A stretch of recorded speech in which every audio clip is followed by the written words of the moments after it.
commencer la conf, vite fait, je vais vous parler d'un truc. Hier, j'étais à une présentation de la Quadrature du Net à Lyon à Paris. La situation de l'association est un peu préoccupante. Il leur manque 100 000 euros. Si jamais vous avez dans vos poches, n'hésitez pas. Non, plus sérieusement, ouais, il leur manque de l'argent, il leur manque aussi de la main-d'œuvre.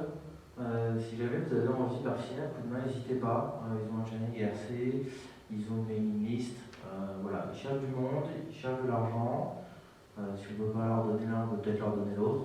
Pourquoi pas, à voir. La conférence, sinon, enfin la conférence, le talk, la présentation, comme vous voulez. Les cyber-militants. Vous allez voir combien ce titre est ironique. Le 23 octobre dernier, j'étais à la deuxième rencontre parlementaire autour de la cybersécurité, qui devait aborder un certain nombre de points, tous plus intéressants que les autres, à propos de sécurité informatique, on va dire à un assez haut niveau d'abstraction. C'est ce qui m'a un peu attiré à cette rencontre, c'est justement de pouvoir rencontrer des gens que je n'avais pas l'habitude de voir, qui ne sont pas forcément techniques, et qui pourtant ont un impact fort sur la sécurité informatique, sur l'informatique en général en France. Donc du coup, on y est allé, j'étais accompagné de Mathieu, on y est allé, et donc je vais vous faire un peu le résumé de cette journée. Je vais vous présenter un petit peu le principe, les confs, ce qui s'y est passé en gros. Je vais vous parler des deux facettes qu'on peut retrouver dans ce type de rencontre. C'est un peu particulier. Le danger que ça peut représenter. Ce type de conf est un peu le monde qui gravite autour. Et malgré tout l'espoir qu'on peut en tirer, et à la fin je conclurai sur combien c'est magnifique. À peu près pour faire le consensuel. Alors l'introduction, ouais. Donc déjà, le lieu, qui parle un peu pour lui-même, c'était à l'école de guerre, à Paris. Donc un lieu chargé d'histoire, on va dire, imaginez une immense caserne du XVIIIe siècle, un peu de choses près, c'était un peu ça, des grands bâtiments, de la pierre partout, c'est vraiment un super site. Du coup, ils ont aménagé là-dedans des salles de conf partout.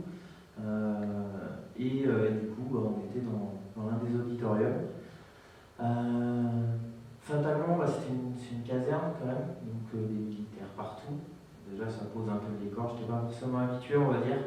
Moi, j'ai plus l'habitude d'aller dans des confs autoroutes avec des gens qui sont habillés comme si c'était dimanche, et encore.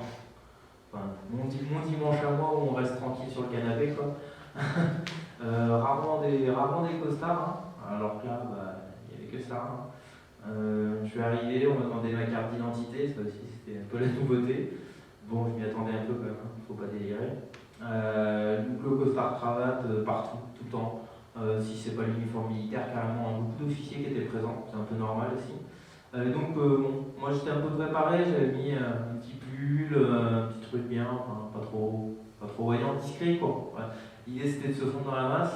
Mon objectif c'était d'essayer de rencontrer des gens et de discuter avec eux, en marge des présentations et des discussions, des tables rondes qu'il y avait. Bon, j'ai bien réussi, je vous en parlerai après.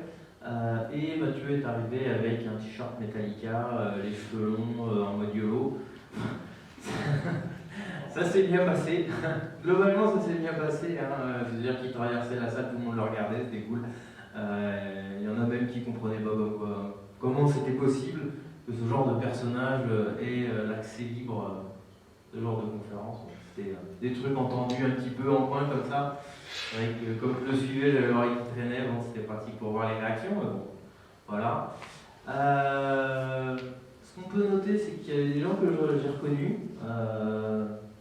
Fessiné notamment, plein de gens comme ça qu'on connaît un petit peu parce qu'ils sont sur Twitter, parce qu'ils sont les réseaux sociaux, les mailing lists, les trucs habituels on va dire, et puis il y en avait beaucoup que je ne connaissais pas, énormément même en fait, la plupart je ne connaissais pas, donc c'est un peu normal parce que c'est pas le milieu que je côtoie, là encore, c'était marrant de voir à quel point tous ces gens avaient l'air tous plus importants les uns que les autres, et avaient l'air de se complaire un petit peu là-dedans aussi. Hein. Bon, ils étaient importants pour eux-mêmes, pour les autres, on ne sait pas. Ils faisaient leur petite popote. Hein. À l'arrivée, c'était ça, hein, boire le café, discuter, retrouver les gens qu'on connaissait. Et donc, tout ça pour assister à des rencontres. 3 sujets principaux, des sujets trolls, bien sûr, sinon c'est pas drôle. Donc on avait on va dire la cybersécurité au niveau des OIV. Alors les OIV, c'est les opérateurs d'importance vitale. Qu'est-ce que c'est concrètement? Ça va être les FAI, ça va être les distributeurs d'électricité, de gaz, ce genre de choses, la poste aussi. Bon, les services importants d'un État qui, on va dire, permettent à sa société de fonctionner. C'est un peu l'idée derrière tout ça. Il y a de plus en plus d'entreprises qui sont concernées par ce terme d'OIV en fait, parce que année après année, on étend un peu le domaine des OIV. Je pense que l'objectif à terme, ça va être pas forcément d'imposer, mais au moins d'accompagner les grosses entreprises françaises vers un État où elles seront quand même plus en sécurité, du moins ce sera mieux coordonné au niveau de l'État. La deuxième, c'était sur les discussions, le dialogue qui peut y avoir entre le public et le privé par rapport à la cybercriminalité. Donc à savoir comment l'État discute avec les entreprises et inversement pour mener à bien la traque des cybercriminels. Alors si j'emploie le mot cyber, c'est sciemment, on va dire. Vous verrez pourquoi, je vous le dirai tout à l'heure. Les cyber, tout le temps cyber là c'est cyber, on était dans un truc de cybersécurité et on va parler beaucoup de cyber. Donc ouais, voilà, c'est ce que je vous disais. Et en dernier, la troisième, la déclinaison du pacte défense cyber. Alors je vous avouerai en toute honnêteté que je n'ai pas assisté à celle-là, parce qu'autant la première des discussions était intéressante, autant la deuxième m'a carrément mis hors de moi et j'en avais marre, donc je suis parti.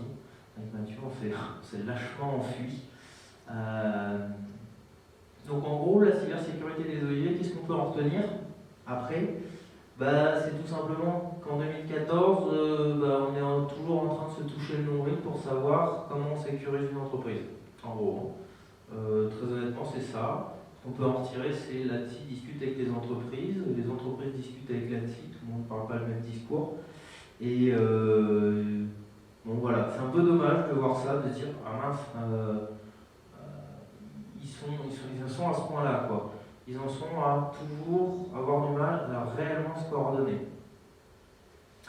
Bon, pourquoi pas. Ce qui est important de retenir aussi, je pense, au-delà de ça, c'est qu'on ressent vraiment l'effort, en fait.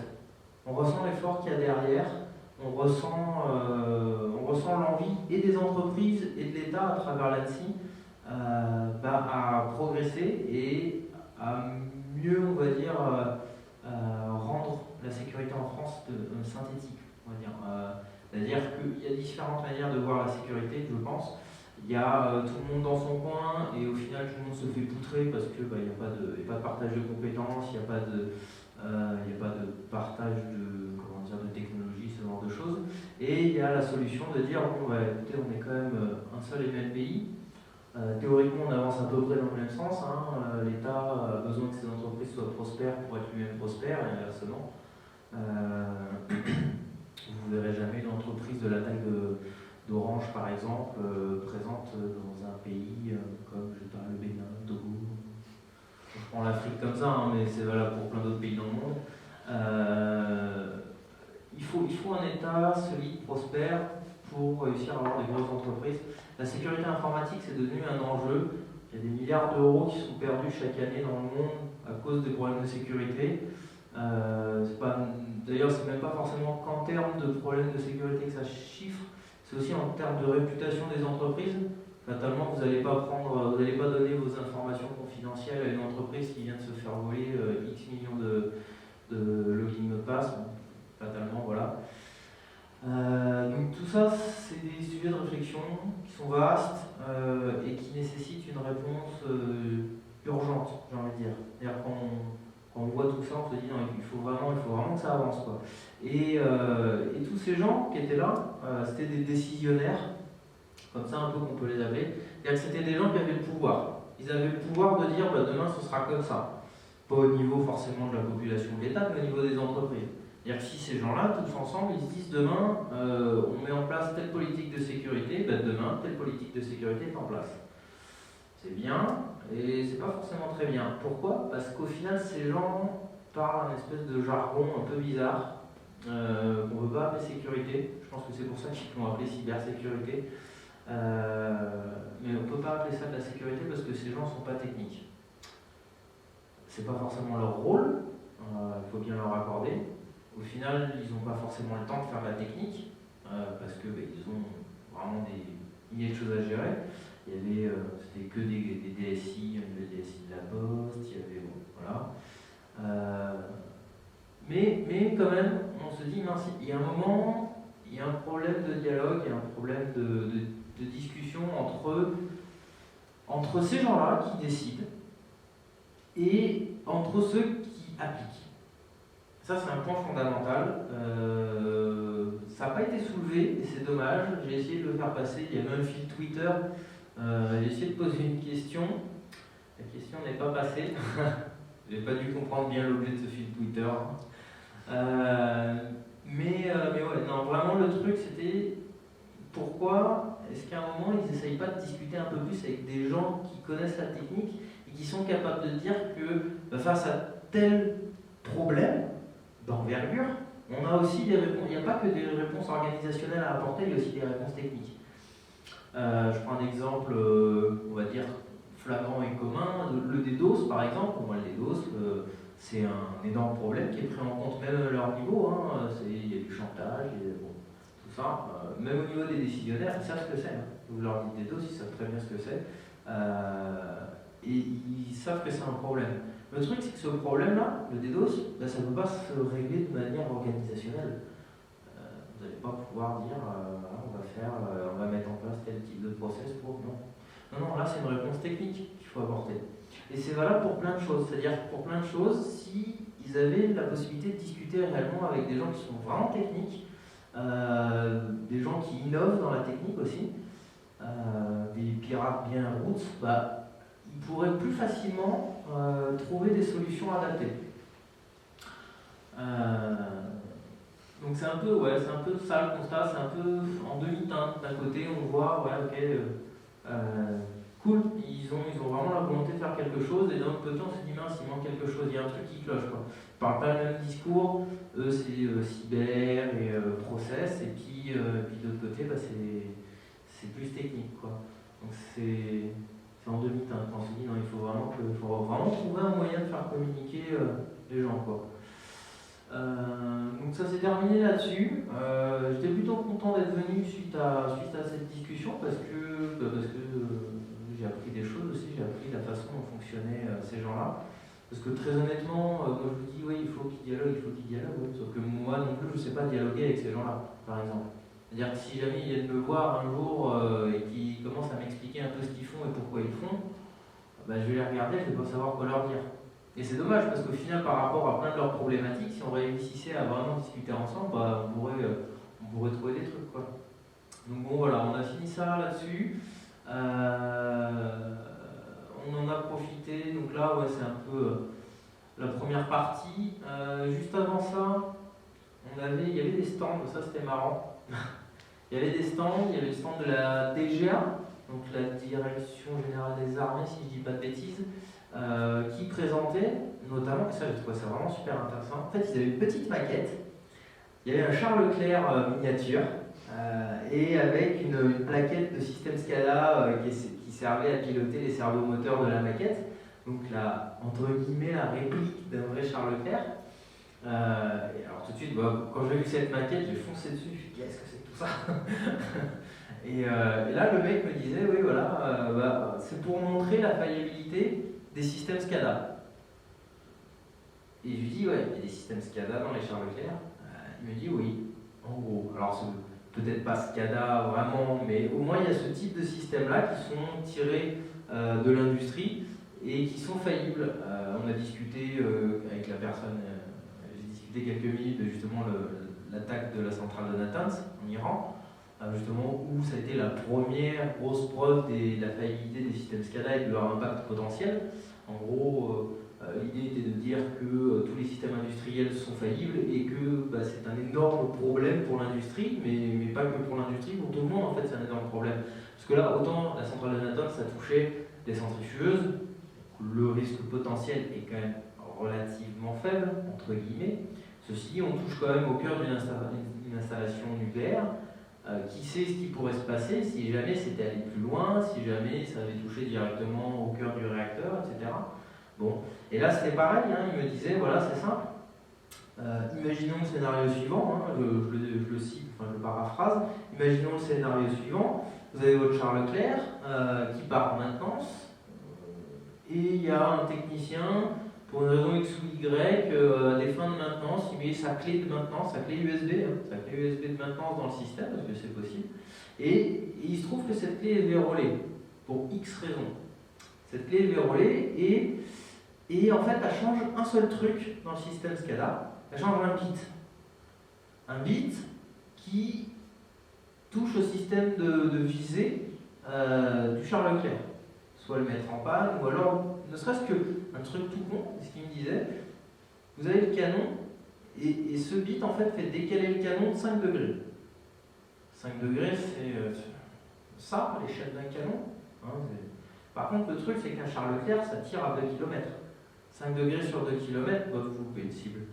Puis vous pouvez toujours essayer de faire la guerre avec. Vous n'êtes pas arrivé si les trucs tirent à côté. Donc c'était toute cette idée-là.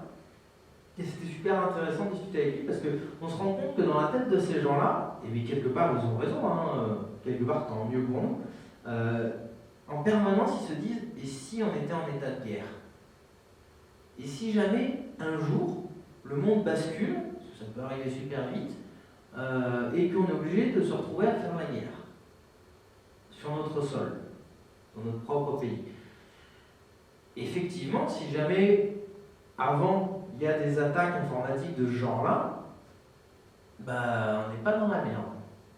Parce que ça touche un Charles Leclerc, mais ça va toucher aussi les missiles nucléaires qui servent à la dissuasion, notre dissuasion bien française. Donc tout ça, c'est vrai que, voilà quoi, c'est la guerre, c'est pas bien, mais en même temps, ce serait pas bien non plus s'il y avait quelqu'un qui se mettait à défiler sur les Champs-Élysées et que c'était pas l'armée française. Ça s'est déjà vu et ça n'a pas fait plaisir.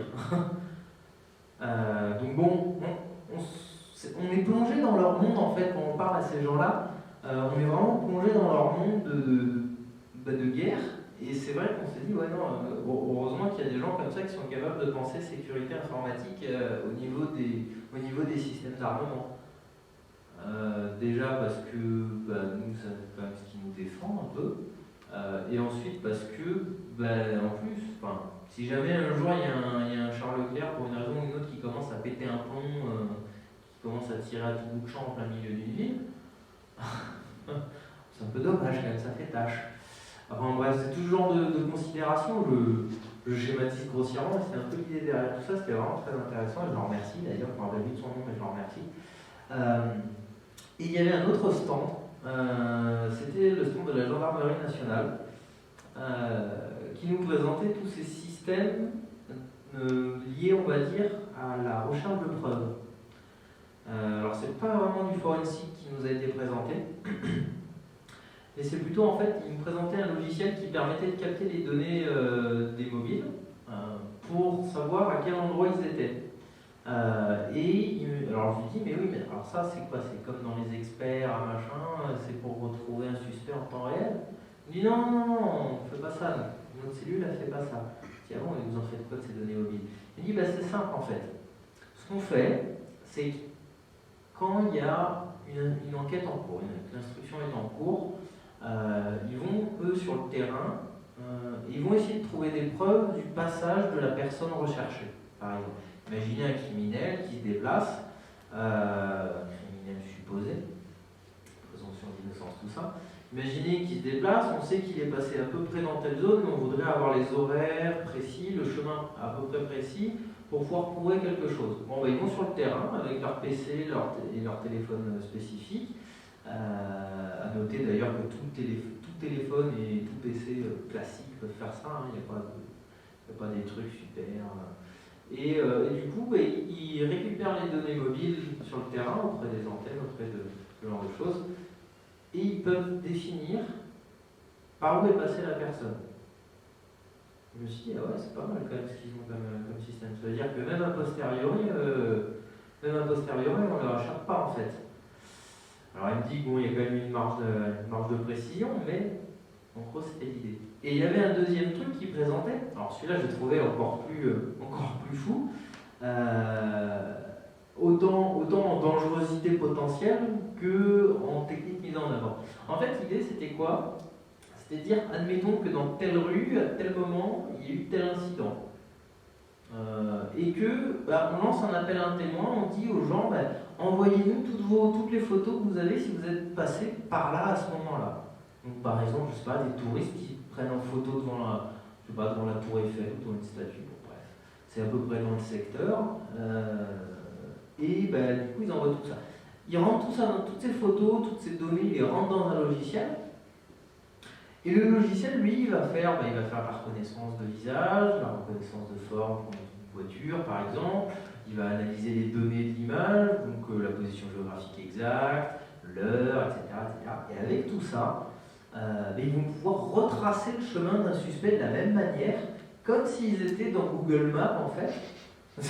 C'est complètement fou. Comme s'ils étaient dans Google Maps, et au final, ils vont pouvoir, a posteriori aussi, définir exactement comment le suspect est habillé, quelle direction il a prise, est-ce qu'il était accompagné, est-ce que machin, est-ce que bidule, est-ce que truc, coupler ça avec les réseaux de caméras de surveillance, enfin...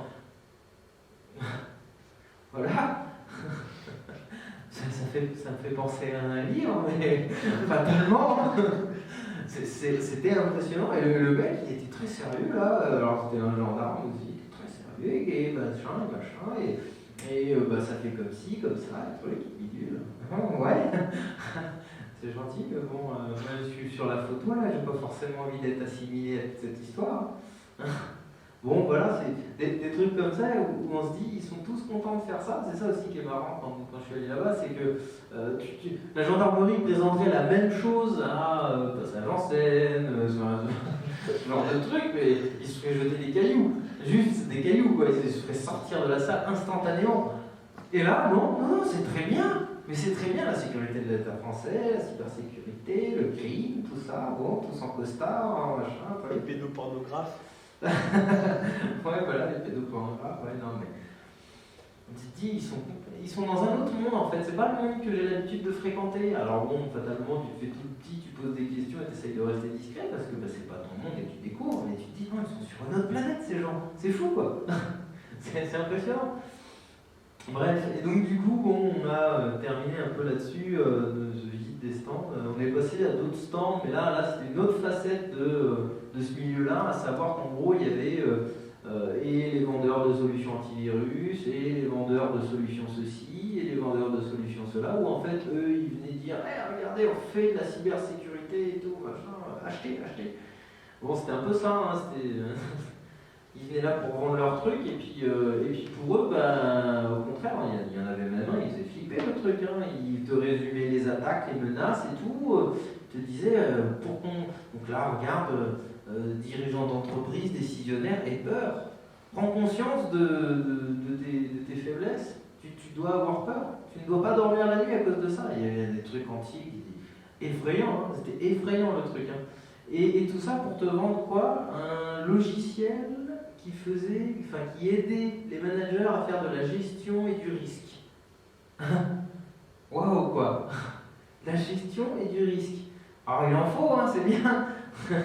Il n'y a pas de saut métier. Juste est-ce que c'est obligé de faire peur aux gens comme ça pour leur vendre des trucs comme ça? Je pense pas. Je pense qu'ils ont bien assez conscience de ce qui se passe et de l'utilité, pas forcément de ce type de solution, hein, parce qu'au final c'est juste une solution qui est déjà utilisée partout ailleurs mais qui là est un peu adaptée.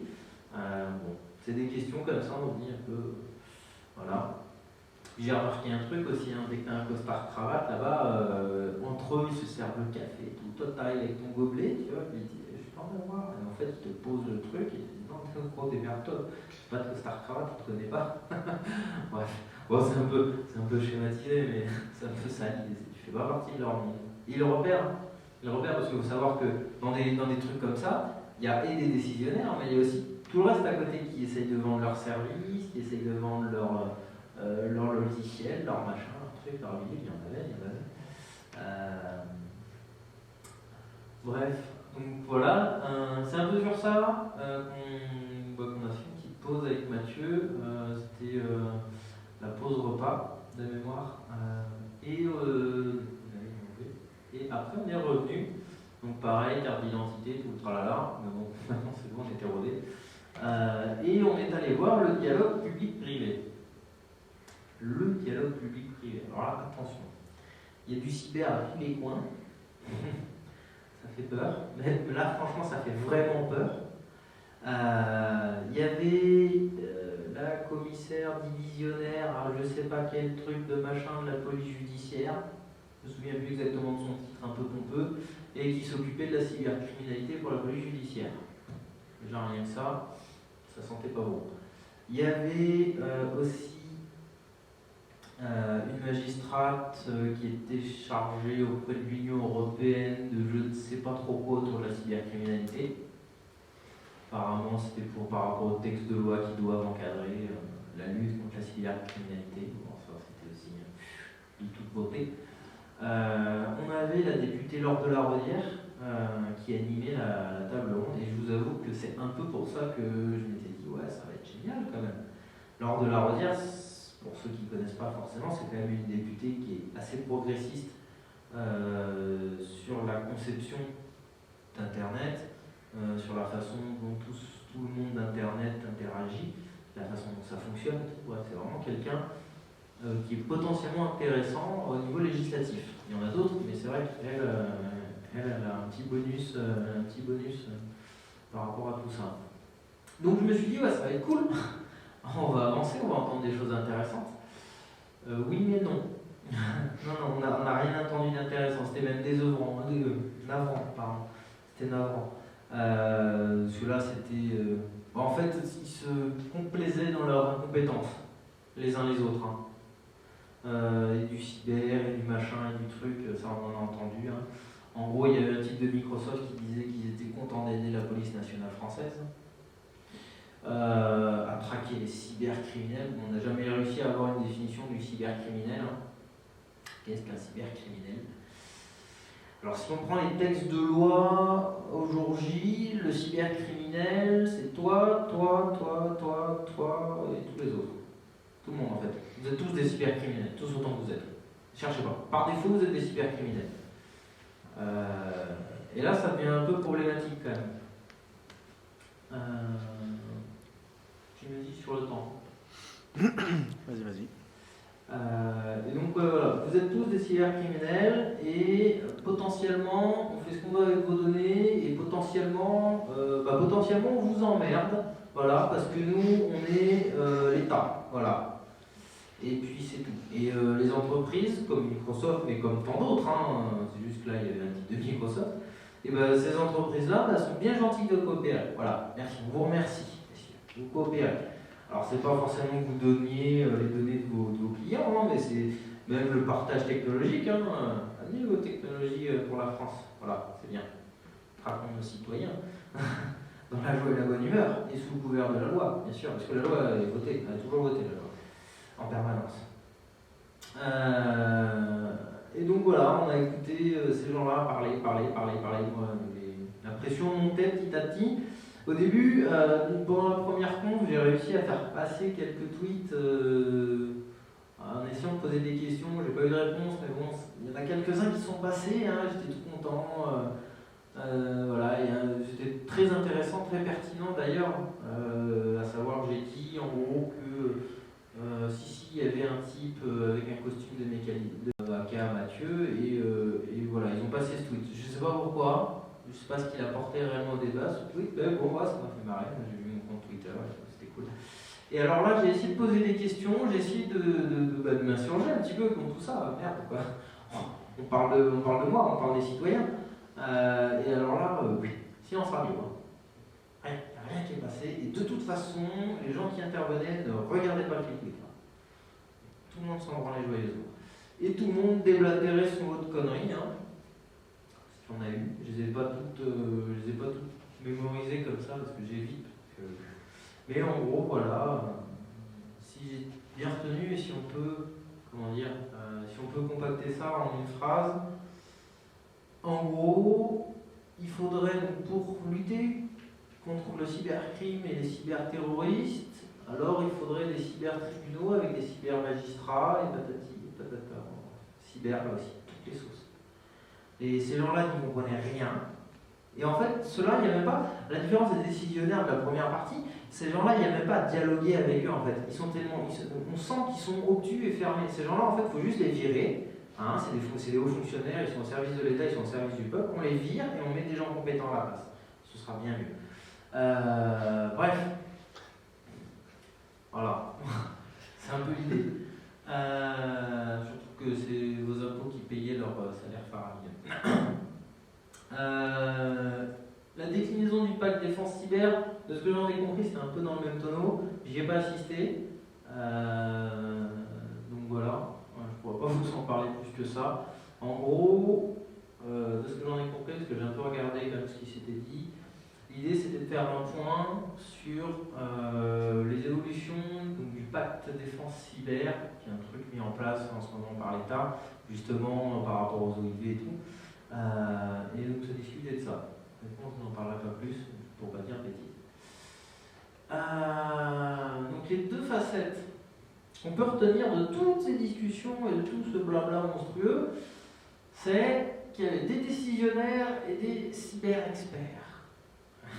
Autant les premiers on peut comprendre, c'est pas leur métier de faire la technique, autant les deuxièmes on se demande ce qu'ils foutent pour que ce soit aussi mauvais.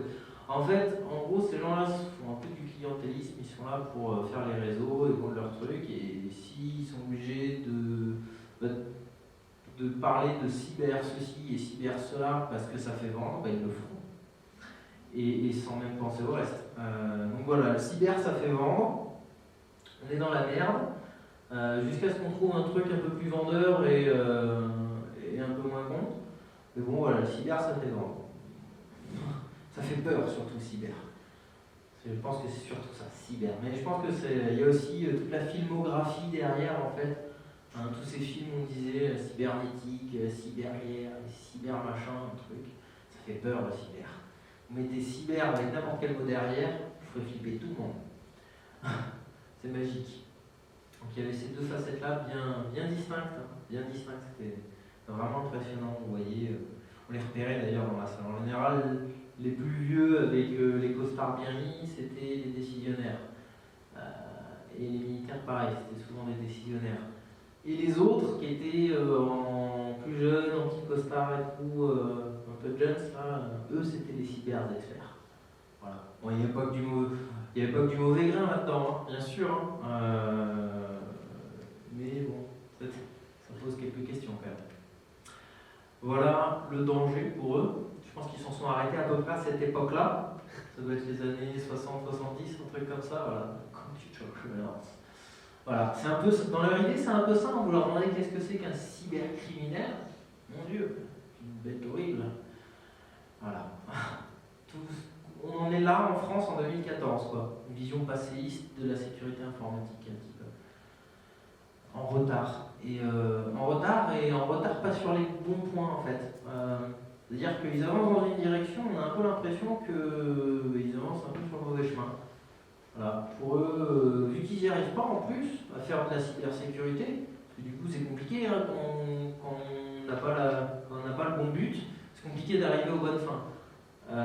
Du coup, comme ils n'y arrivent pas, ils font des lois pour sécuriser, pour cyber-traquer tout le monde, vous y compris. Bref, ça aussi, c'est l'archétype même du cybercriminel pour eux. Voilà. Quand ça marche pas avec les cybercriminels, ça marche avec les terroristes. Et quand ça marche pas avec les terroristes, ça marche avec les pédophiles. On n'est pas dans la merde, je vous le dis, hein. Vraiment, on n'est vraiment pas dans la merde. Alors il y a quand même un petit peu d'espoir là-dedans, hein. À savoir que je suis persuadé que tous ces gens qui étaient là, tous ceux que j'ai vus, n'étaient pas des types méchants, n'étaient pas des dictateurs en puissance et n'avaient pas pour but premier dans la vie de restreindre les libertés des citoyens. J'en reste intimement convaincu, je suis peut-être trop optimiste, je suis peut-être en train de naviguer dans le monde des bisounours, mais pour moi, ces gens-là, c'est pas des méchants, quoi. C'est pas les grands méchants qu'on peut s'imaginer. C'est des gens qui ont des décisions à prendre et qui se basent sur ce qu'on leur dit pour prendre ces décisions. Et fatalement, si ce qu'on leur dit est mauvais, ils prendront de mauvaises décisions. Alors toutes les décisions ne sont pas mauvaises, heureusement, parce que sinon ce serait encore pire. Mais on en est là, voilà, avec des gens qui écoutent d'autres personnes. Et ce qui est marrant dans tout ça, c'est que les décisionnaires, on va reprendre le schéma classique, hein, en très manichéen, décisionnaires et cyber-experts. D'un côté, on a les décisionnaires qui écoutent les cyber-experts pour prendre leurs décisions, et de l'autre côté, on a les cyber-experts qui font en fonction des décisionnaires pour leur proposer des solutions. Il faut être un peu teubé quand même, hein. C'est un peu le chat qui se mord la queue dans l'histoire. Donc c'est un monde en vase clos en fait, qui tourne sur lui-même comme ça. Et c'est impressionnant. Enfin, moi, de ce que j'en ai eu, c'est vraiment le ressenti que j'en ai eu. J'espère honnêtement qu'à un moment, il y a quand même des gens qui disent oh là, stop, ça c'est pas bon. Un moment, j'espère. Parce que là, ce que j'ai vu, c'était ouais, c'est ça, le petit monde du lobbying qui tourne sur lui-même, qui fait des ronds. Et au final, il fout tout le monde dans la merde. Eux y compris. Mais bon, c'est leur choix.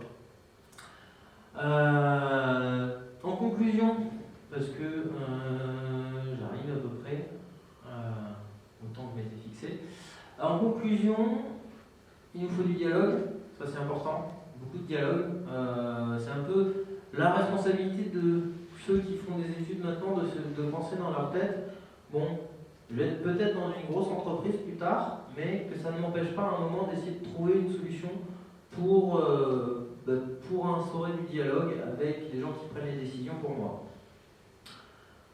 C'est valable pour tous les citoyens. Tous les citoyens doivent à un moment se dire, prendre conscience. C'est un peu en résumé aussi ce que disait la Quadrature du Net hier soir, et j'y reviens un peu, histoire qu'on pense à eux. C'est un peu ce qu'il disait aussi, il disait qu'il faut absolument que les citoyens dans leur ensemble réussissent à instaurer un dialogue, à l'imposer même s'il faut, à imposer un dialogue avec ceux qui prennent les décisions. Et ce sur tout sujet. Là sur la sécurité informatique, mais c'est valable partout. Il faut absolument qu'on trouve un moyen, parce que sinon on va aller droit dans le mur, d'une manière ou d'une autre. Ce type de rencontre, justement, c'est, je pense, l'un des moyens. Il faut que ça se démocratise un peu plus. C'est-à-dire que là, il m'a semblé repérer un autre étudiant. On devait être 3 étudiants, je pense, en tout. 3 civils, si on peut parler comme ça. C'est pas assez, il faut qu'il y ait plus de monde qui aille à ce genre de rencontre. Pas forcément pour clasher des gens, hein, c'est pas l'objectif non plus. Mais essayer de les comprendre, je pense que c'est le premier pas pour nous. Essayer de comprendre comment ils fonctionnent. Parce que si on comprend comment ils fonctionnent, ces gens-là, on va être capable de leur proposer des trucs intelligents, mais qui vont être intelligents pour eux comme pour nous. C'est le but un peu. Et avec ça, on va réussir aussi à leur apprendre comment nous, on fonctionne. Nous, citoyens, nous, adeptes de la sécurité plus technique, entre guillemets. Et voilà, ce genre de rencontre, c'est important. Si j'en croise d'autres, j'essaierai d'y participer, parce que il n'y a pas de raison que je dise des choses et que je ne les fasse pas. Donc voilà, je vais essayer de participer un peu plus à ce genre de truc, d'apporter une vision, je l'espère, différente et je l'espère intelligente. Après, c'est pas là, chacun jugera. Et il y a vraiment besoin d'interaction entre deux mondes. C'est toujours ça le truc, je le répète un peu depuis le début, mais c'est l'interaction entre deux mondes, à savoir le monde du cyber, je ne sais pas trop quoi, et le vrai monde, tout simplement. Il faut vraiment que ces deux mondes-là réussissent enfin à communiquer, un peu plus du moins, pour pour qu'on mette en sécurité nos entreprises, parce qu'au final c'est ça, hein, c'est pas le tout de dire que ces gens sont à côté de la plaque, il faut aussi qu'on leur apporte des solutions parce que c'est nos entreprises, c'est notre État, c'est la société dans laquelle on va vivre demain. Et on a plutôt intérêt à ce que ça fonctionne bien si on veut avoir une vie la moins chiante possible. Parce que sinon on pourrait vite avoir de gros problèmes. Voilà, en conclusion, le petit lolcat pour faire rire tout le monde. Et si vous voulez me retrouver, voilà, le Twitter, le blog et l'article qui est en dessous. C'est l'article que j'ai fait sur justement ces deuxièmes rencontres parlementaires de la cybersécurité. Bon, je casse un peu du sucre sur leur dos, mais c'est pas méchant au fond. J'ai pas eu de retour, j'espère qu'ils vont pas m'appeler. J'ai comme un doute. Voilà, merci. Vous posez des questions ouais, des questions, ça va. Vas-y. Je prends le micro, non, c'est pas la peine. Je sais pas si pour qu'on entende. Puis tu me repasseras le micro après. Bon, alors moi c'est Johan. Par contre, je vais me faire un peu l'avocat du diable parce que moi je suis plutôt de l'autre côté en entreprise. Je suis d'accord avec toi qu'il y a effectivement des problèmes de dialogue, clairement. Mais on peut aussi le voir quand tu es de l'autre côté où les hackers ils ont leur pompe et puis ils font des trucs de folie, mais derrière ils n'arrivent pas forcément à les vendre alors que ça vaut le coup, c'est plus sécure, etc. Donc il y a vraiment un problème organisationnel. Et je dirais en entreprise, normalement la personne qui fait ça, et donc là effectivement il n'y a peut-être pas, c'est plutôt le RSSI, qui lui va aller voir la DSI pour chercher de l'argent, et dans son équipe il est capable d'aller chercher des experts autres que cyber, des experts en sécurité qui font utiliser de la vraie sécurité. Est-ce qu'ils ont un peu parlé de ça ou pas du tout?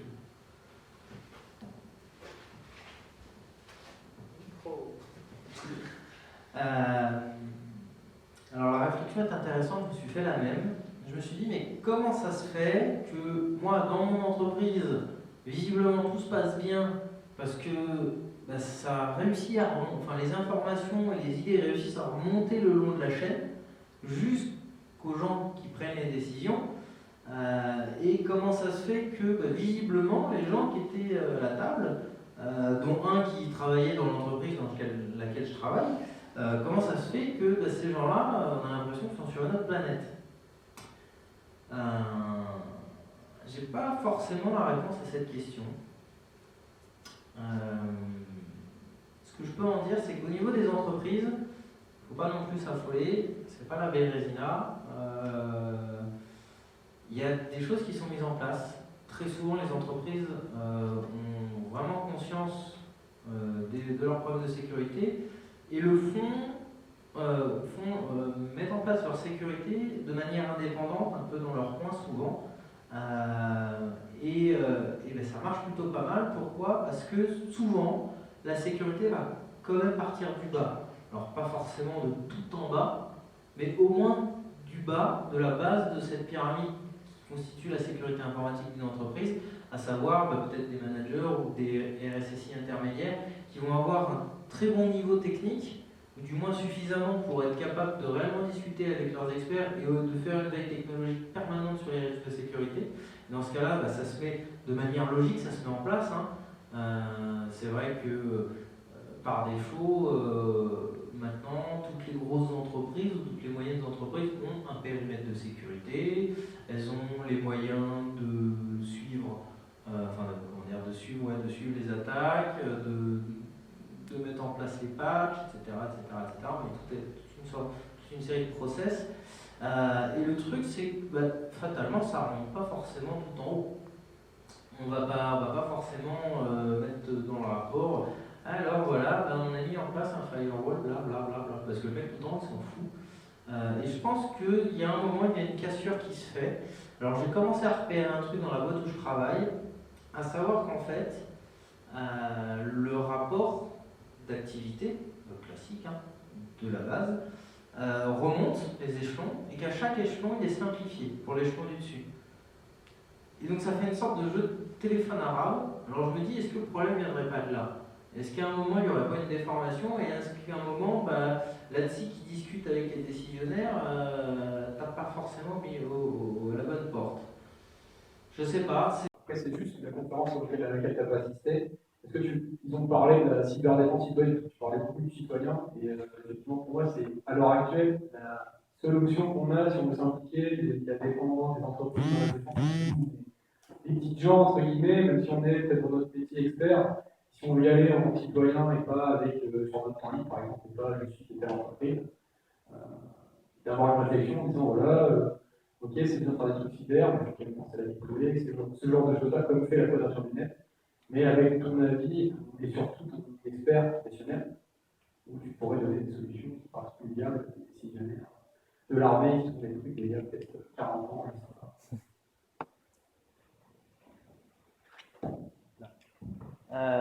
Je continue à enregistrer ou pas? Vas-y, continue. Ah ouais, ok. Ouais, non, mais je suis au débat. Alors, ils en ont parlé? Non. Clairement, au niveau des tables rondes, non, ils n'en ont pas parlé. Après, il y avait un stand, c'était la réserve citoyenne, ouais, voilà, la réserve citoyenne de cyberdéfense. J'ai profité pour en parler avec un mec qui en faisait partie, Nicolas Caproni, qui est blogueur aussi, je ne sais pas si vous connaissez. J'en ai profité pour discuter avec lui, c'est un type super intéressant, comme je m'y attendais. Et en gros, voilà, la seule alternative qu'on a aujourd'hui, c'est cette réserve citoyenne. Ça se met en place, ça essaye. Je pense que ça a du mal à trouver réellement son créneau. Parce qu'autant on peut avoir une réserve citoyenne.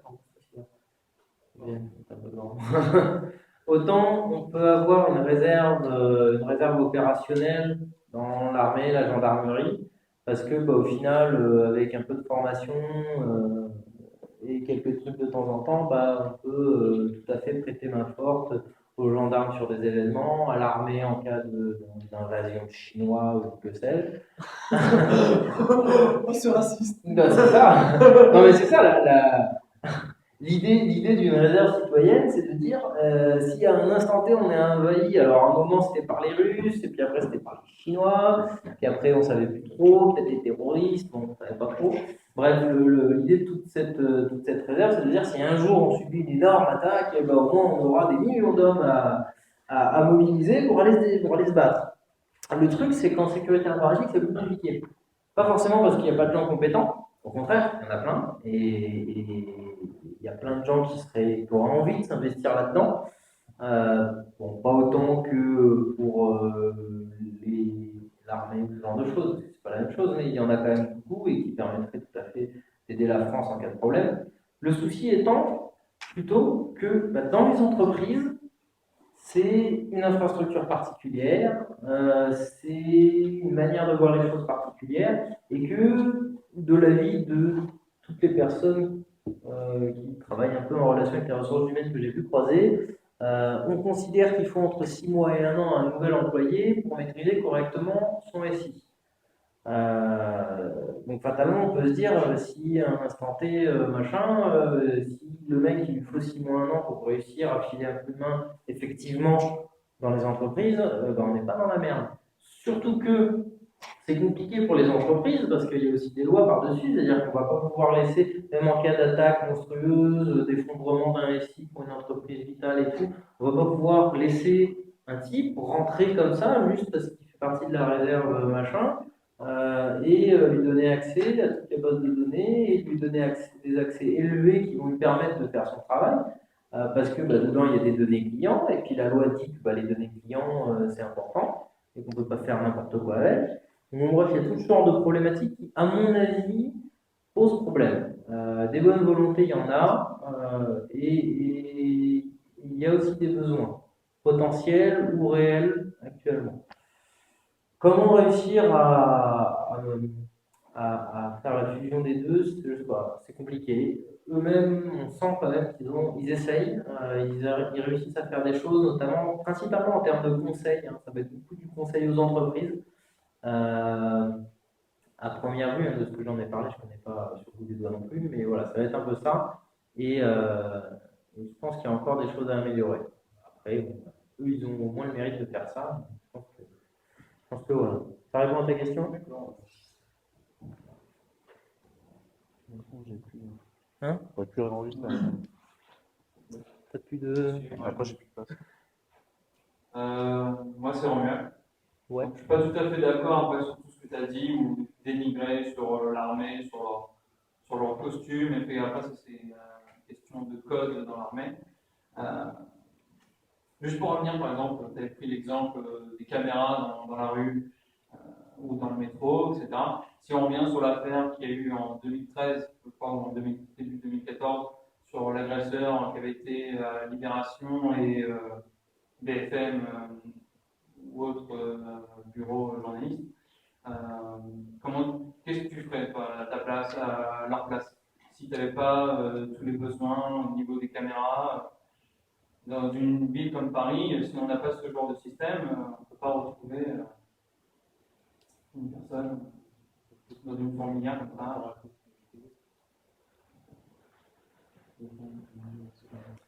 J'espère que tu as de la place sur ton téléphone. Alors, je pense que ta question est justifiée, mais non, clairement, oui, il y a un besoin. C'est vrai que si demain je me fais agresser dans la rue, bah, je serais bien content qu'il y ait une caméra qui filme le truc, pas forcément pour m'envoyer des secours parce qu'on sait qu'ils ne regardent pas leur écran de caméra, les gens qui sont derrière tous ces systèmes, mais au moins parce qu'à posteriori, on pourra peut-être retrouver mon agresseur. Et que, bah, en tout état de cause, étant citoyen, si je me fais agresser, j'aimerais bien que mon agresseur soit puni par la loi de mon État. Ça me semble logique. Cependant, ça c'est un fait. C'est un fait qui vient en réaction, comment on va dire, au sentiment en fait. Donc, je vais éteindre ce truc, ça me casse les yeux là. Oh. Oui, voilà, c'est une réaction, on va dire, au sentiment. C'est-à-dire que il va y avoir un effet marquant et je veux une réaction. En ce moment, les décisions qu'on prend en France, comme dans d'autres pays, hein, c'est un peu ça. Il se passe quelque chose, on réagit. Il se passe quelque chose, on réagit. Et puis on zappe, et puis on zappe, et puis on zappe. C'est pas forcément intelligent, je pense. En Angleterre, ils ont mis des caméras partout. Ça a servi un peu, mais ça sert plus à piquer la population qu'autre chose. Hein. C'est-à-dire que, d'expérience, hein, 3 jeunes Français qui s'amusent un peu bourrés devant un bar, la caméra prend ça pour une rixe, on avait 15 camions de flics, quoi. Il y en a un qui a failli se faire taser d'ailleurs, parce qu'il ce con-là, il venait de Marseille, il s'est mis à courir comme ça en voyant les flics. En France, on peut. En Angleterre, c'est une très mauvaise idée. Hein. Si vous voyez les flics, vous arrêtez surtout. Mais bon, voilà, bref, c'était un peu excessif là. Mais le truc, je pense, surtout, le point important, c'est pas de dire il y a des agresseurs, donc il faut des caméras. Je pense que c'est prendre le problème à l'envers. Le problème, en fait, c'est même pas le prendre à l'envers, c'est se tromper de problème. C'est de se dire, bon, il y a des agresseurs, qu'est-ce qu'on fait pour empêcher ces gens-là d'agresser des gens, quoi, ou même de voler, ou même que sais-je, hein, peu importe. La question, c'est de dire, voilà, qu'est-ce qu'on fait pour empêcher ça? Bon, ça c'est du répressif. Mais surtout, qu'est-ce qu'on fait pour que ces gens ne soient pas des agresseurs? C'est là où c'est un peu subtil. Comment on fait pour que ces gens ne deviennent jamais des agresseurs, des voleurs, ce genre de choses? Et là, on commence à partir loin. Et c'est pour ça que la question est intéressante, parce qu'une petite question comme ça, où on entend souvent dans la télé et tout, oui, on est bien content qu'il y ait des caméras, même les politiciens le disent, on est bien content qu'il y ait des caméras, on peut mettre des caméras, ça fait baisser les prix. Bon. Le truc, c'est que là, on est dans le répressif, mais à quel moment on prend conscience, en tant que société humaine, de se dire, bon, s'il y a des agresseurs, c'est la faute de la société. C'est-à-dire c'est de sa responsabilité, c'est-à-dire qu'à un moment, elle n'a pas su créer les conditions éducatives ou d'emploi, etc., pour réussir à éviter qu'il y ait des agresseurs. Parce que, soyons certains d'une chose, à mon sens du moins, tous autant que nous sommes, on est capable, dans les faits, d'aller voler, d'aller agresser quelqu'un. On est des êtres humains, on peut aller taper sur les gens, il n'y a pas de souci. Physiquement, c'est pas un problème. Et qu'est-ce qui nous en empêche? Notre éducation, notre cadre de vie, les valeurs qu'on nous a inculquées, l'éducation de nos parents, ce genre de choses. C'est tout ce truc-là. Comment ça se fait que ces gens-là, qui sont humains comme nous et qui, pour 99% des cas, sont pas des problèmes sont pas des gens avec des problèmes mentaux, comment ça se fait que ces gens-là, ils agressent, ils volent, bref, ils font des trucs qui ne sont pas moralement acceptables pour nous, et qu'on n'aimerait pas que ça nous arrive aussi. Comment ça se fait que ces gens-là, ils le font et puis pas nous? Au final, c'est des êtres humains comme nous, ils sont français comme nous. Euh, où est le souci, quoi? Et je pense que c'est plutôt comme ça. Mettre des caméras, ça coûte cher, et en termes d'argent, et en termes de liberté individuelle, c'est un risque énorme pour une société de se dire bah, on va solutionner tout par des caméras, des lois de répression, des lois de surveillance, parce que c'est ça hein, la corollaire, c'est la surveillance partout tout le temps. Vous n'êtes pas présumé innocent, vous êtes présumé coupable dans ce genre de société, c'est la nôtre actuellement, hein, en partie du moins. C'est dangereux en termes de liberté tout ça. Pour la démocratie, dans l'avenir, si on essaye de faire un peu de philosophie, c'est grave, c'est très très grave ce qui se passe. Comment ça se fait qu'on se permet de mettre en place des systèmes alors que d'un autre côté, si on employait mieux cet argent, pour revenir au coût des caméras, si on employait mieux cet argent peut-être dans l'éducation, dans ce que sais-je, dans des campagnes de sensibilisation et tout, peut-être que ce serait mieux. Ça me fait penser à un truc, lors des rencontres parlementaires, il y avait le gars de chez Microsoft à la deuxième table ronde qui disait il faut enseigner la sécurité aux gens, il faut leur apprendre à faire de la sécurité. Bon, ok, très bien, super, génial, faisons ça.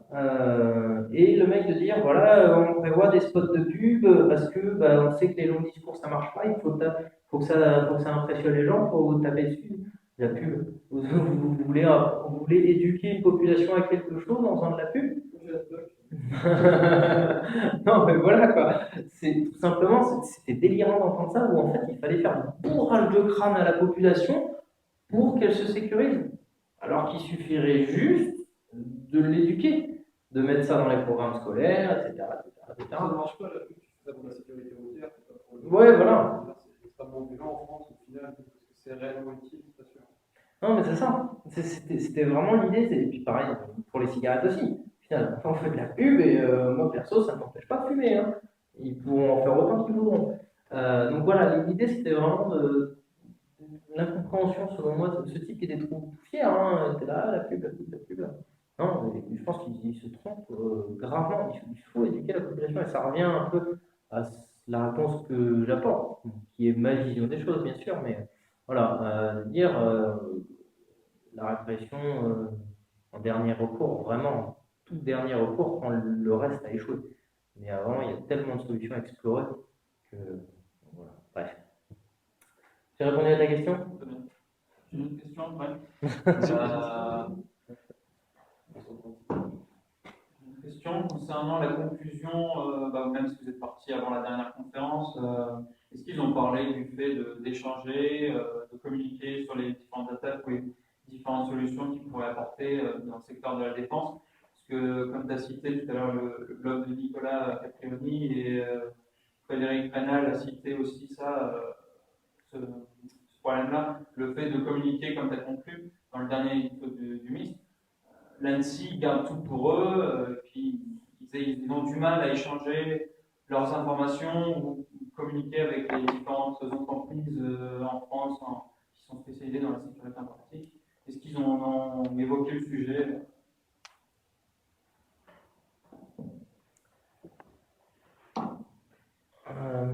L'ANSSI a brièvement évoqué le sujet. Là, en gros, ce qu'ils disaient, si j'ai bonne mémoire, ils ont fait un gros recrutement ces dernières années. Là. Ils ont étoffé énormément leur staff, ils ont beaucoup plus de budget et ils ont commencé à pondre des livres blancs. Bon, ça vaut ce que ça vaut. Il y en a qui sont plus ou moins pertinents, mais ils ont commencé à mettre en place des livres blancs, de la documentation, ce genre de choses. Justement, je pense, pour essayer de communiquer un peu plus. Je pense qu'on peut voir ça sous la forme d'un effort, parce qu'il y a justement le mec de l'ANSSI qui disait En substance, il disait, oui, voilà, il faut qu'on communique plus vers les entreprises, mais vers toutes les entreprises, c'est-à-dire pas seulement les OIV, mais aussi la toute petite PME dans son coin. Voilà, il faut qu'on puisse aussi communiquer vers ces gens-là, voire même vers les citoyens, parce qu'au final, si tout le monde se sécurise, bah, plus personne n'a de problème, clairement. Donc voilà, je pense qu'il y aura à l'avenir, j'espère, plus de communication de leur part et de la part des autres entités d'État, hein. On va aussi dans une démarche plus globale d'open government, un gouvernement plus ouvert qui communique plus, qui est plus transparent. Je pense que tout ça, ça va aller aussi dans ce sens-là. Après, en France, il y a peu d'entreprises qui communiquent réellement sur leurs problèmes de sécurité. Elles ont peur pour leur image, et c'est compréhensible. Je pense surtout qu'elles n'ont pas compris encore qu'une bonne communication à la suite d'une crise, c'était la meilleure chose pour rassurer les gens. Parce que les gens ne sont pas idiots, ils savent très bien que quand il y a un problème, surtout de sécurité, ça c'est toujours à un moment. Et les gens le voient, et c'est encore pire quand l'entreprise ne communique pas ou mal à ce sujet-là. Mais ça aussi, je pense que c'est à évoluer.